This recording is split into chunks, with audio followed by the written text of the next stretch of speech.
Speaking at a political rally at Yusuf Ishak Secondary School on 28 April 2025, Workers' Party candidate Andre Lo sharply criticized current housing policies and cost of living pressures in Singapore. Lo, contesting the single-member constituency, emphasized that housing remains the largest expense for most Singaporeans. He pledged that the WP would work to bring build-to-order flat waiting times back to pre-crisis levels. Lo pointed out that in 1989, the average wait time for a BTO flat was just 2 to 3 years. Today, he said, 4 to 5 year waits have become the norm. When did this become acceptable? He asked the crowd. He added that while the government has finally acknowledged the issue, its current solution, recalibrating to deliver more flats with wait times under 3 years, reflects a misplaced sense of ambition. Shouldn't that be the maximum, not the goal? He questioned. Lo reiterated WP's call to reduce BTO wait times immediately, not gradually, stating that such delays hinder young adults from planning their futures, particularly starting families.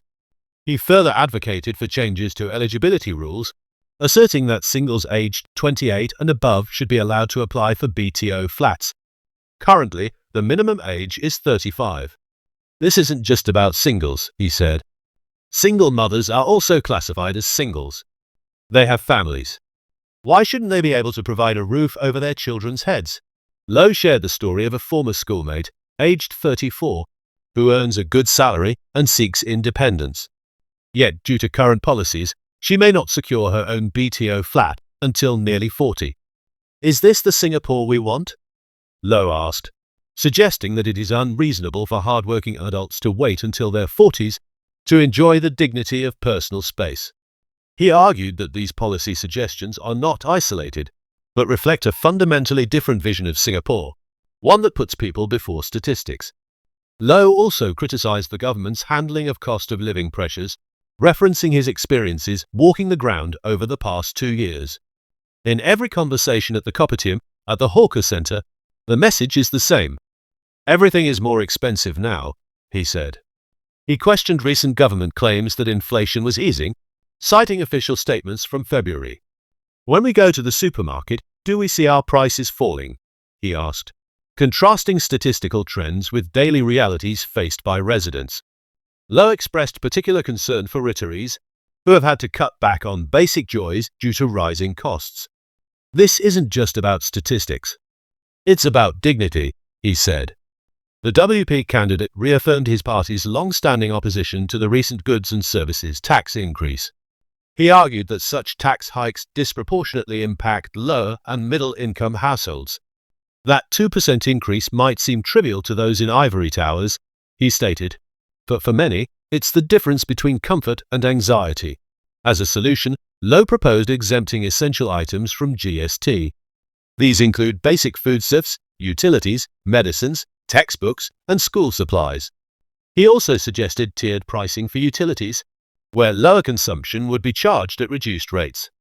This would benefit smaller households, the elderly, and those conserving resources.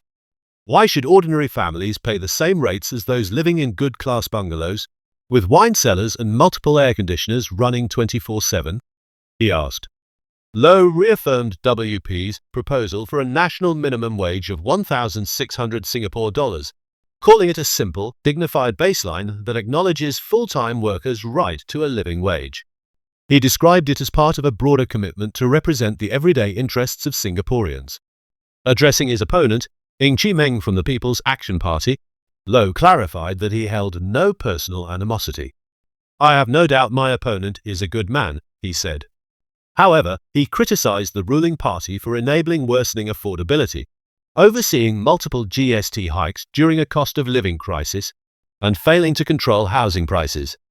This is a party that monitors while prices spiral out of reach, he said.